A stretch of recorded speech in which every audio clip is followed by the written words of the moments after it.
Siria está aquí, a 8 horas de avión de España. Es la mitad grande y su población se concentra aquí. ¿Por qué? Porque toda esta zona es un enorme desierto, pero un desierto muy importante. Tiene 1/3 de las reservas de petróleo del mundo y también de gas natural. Según algunos, el nuevo petróleo. Para sacarlo de aquí y llevarlo a Europa, hay que rodear toda esta península y salir por el canal de Suez. Como te puedes imaginar, aquí te cobran.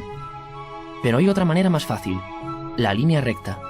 El que controle estas tuberías las puede abrir y cerrar, como un grifo. Si no pagas, no hay petróleo, ni gas. Esta región es increíble. La civilización en el planeta empieza en 3 sitios y este es uno de ellos. Mesopotamia, aquí. Sumer, que te sonará menos, pero es donde empieza todo, aquí también. ¿Recuerdas la Torre de Babel de la Biblia? La hicieron estos tíos. Egipto, aquí. Siempre ha sido un punto de contacto entre Oriente y Occidente, dando a Asia salida al Mediterráneo. Quizá por eso aquí nacen las principales religiones monoteístas, el judaísmo, el cristianismo y el islam. El islam es el último que llega y de hecho acoge a las 2 anteriores. Adán, Noé, Moisés, Jesucristo son considerados profetas islámicos. Bueno, al grano. Como la zona es brutal, todos han querido controlarla y siempre ha estado dentro de algún imperio. Los persas, los griegos, los romanos. El imperio romano termina partiéndose en 2 y finalmente solo sobrevive esto. Ahora es cuando la última religión monoteísta, el Islam, construye su propio imperio. ¿Te acuerdas de las cruzadas? Bueno, pues son los europeos cristianos intentando recuperar esta zona de la que estamos hablando. Los últimos en llegar son los turcos, que ojo, no vienen de Turquía, sino de muy lejos en Asia, junto con Gengis Khan. Lo conquistan todo y fundan el Imperio Otomano. El Imperio Otomano se queda ahí hasta la Primera Guerra Mundial. 600 años. Cuando acaba la Primera Guerra Mundial, aparecen pequeños países donde antes estaba el Imperio Otomano. Y por primera vez vemos a Siria en un mapa. Hasta ahora la habíamos dibujado para no perdernos. ¿Y quién se inventa estos países? Bueno, lo que te voy a contar es alto secreto. O lo era en 1916. Este súper secreto se llama Acuerdo de Sykes-Picot.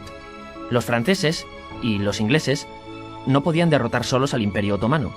Solo podían si les apoyaba la gente que vivía dentro. En su mayoría árabes.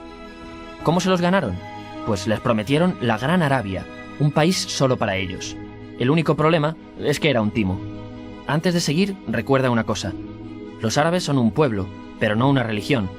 O sea, un árabe puede ser musulmán, puede ser cristiano, y antes del Islam parece que hubo tribus árabes con tradiciones judías. Bueno, pues a los árabes no les dieron ese único país que les habían prometido. En su lugar, franceses y británicos crearon muchos países pequeños. Estos países, obviamente, no eran países de verdad, sino zonas bajo su control, con gobernantes puestos por ellos. Durante este tiempo hacen lo que quieren con la zona. Recuerda que hay petróleo. Siria, aunque no tiene grandes reservas, tiene fácil salida al mar. Y Francia, que es la que se ha quedado con Siria, se lo da a compañías extranjeras.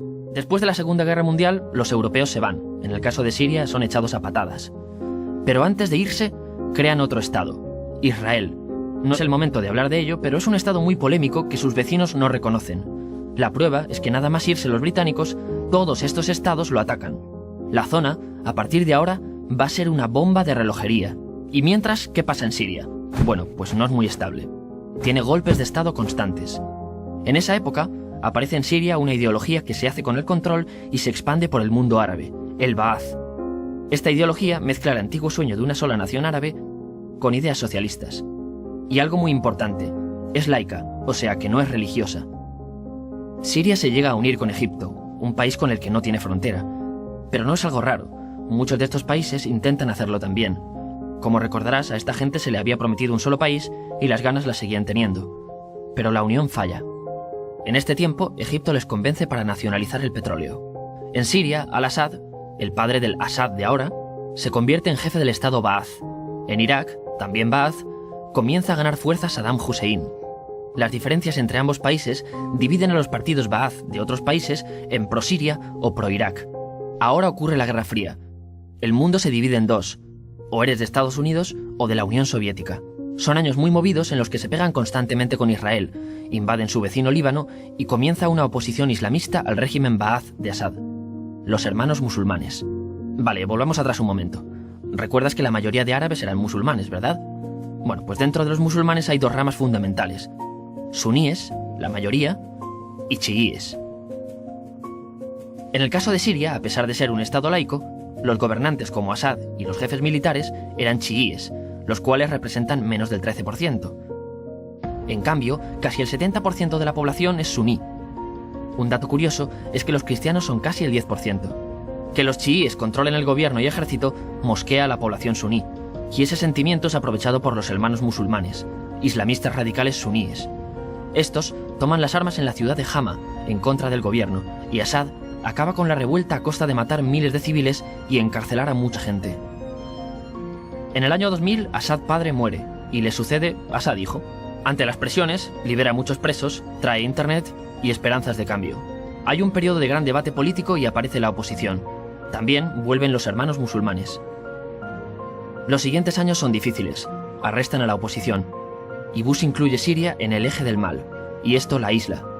Está mal visto negociar con Siria. Los kurdos, un pueblo que vive repartido por varios países de la zona, comienzan a protestar también.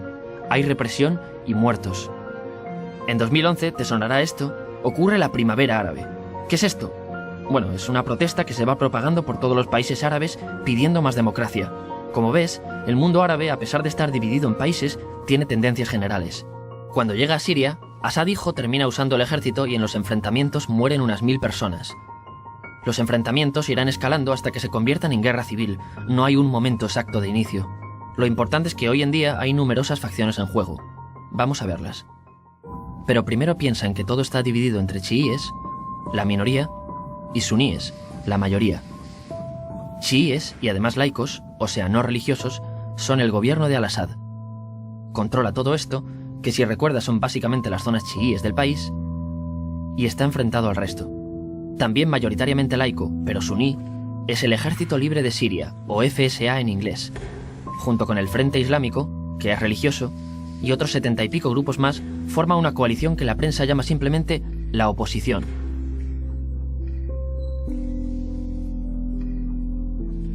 También suníes e islamistas, pero radicales, son Al-Nusra, llamados Al-Qaeda en Siria porque son básicamente eso, Al-Qaeda en Siria. Otros islamistas radicales son el ISIS o Estado Islámico.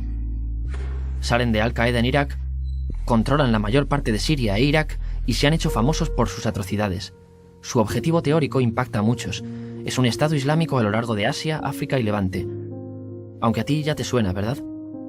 En naranja tenemos al pueblo kurdo, que recordarás porque el presidente Al-Assad lo reprimió, al igual que gobiernos de países próximos también lo hacen. Ahora controlan militarmente esta zona. Antes de terminar, repasemos los apoyos internacionales a fecha de octubre de 2015. Las fuerzas de Al-Assad son apoyadas por Rusia, que ya tenía base militar en el país antes del conflicto, Irán y China. Todos son países de lo que Europa llama Oriente. En contra de Assad, apoyando a la llamada oposición, luchan Estados Unidos, Turquía, Francia, Gran Bretaña y Arabia Saudí. Podemos terminar con algunas conclusiones. Te advierto que esto ya es pura opinión. Si recapitulamos, vemos que la región es estratégica. Por su situación privilegiada, todos la quieren. Siria siempre ha estado bajo el paraguas de grandes imperios. Piensa que hace 100 años la actual Francia era Francia. Gran Bretaña era Gran Bretaña. Pero es que hace 200 también, y hace 300 también, y hace 400 también. En cambio, Siria solo es Siria desde hace menos de 100 años, y solo se gobierna a sí misma desde hace poco más de 50. Además, jamás decidieron sus fronteras, se las impusieron.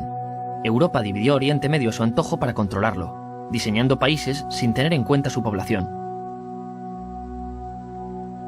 Muchos historiadores dicen que todo pueblo tiene la necesidad de manejar su propio destino, pero estos ingredientes que hemos visto juegan en contra de proyectos como la Siria Ba'ath, que encima usa la represión para mantenerse. En última instancia, lo que producen es una guerra civil. En este contexto no es extraño que aparezcan actores que se alimenten de la desesperación, el sentimiento suní de opresión y la visión de Occidente como invasor. ISIS usa la identidad árabe y la mitología de antiguos imperios. Cuando quieras entender el presente, pregúntate, ¿y el pasado?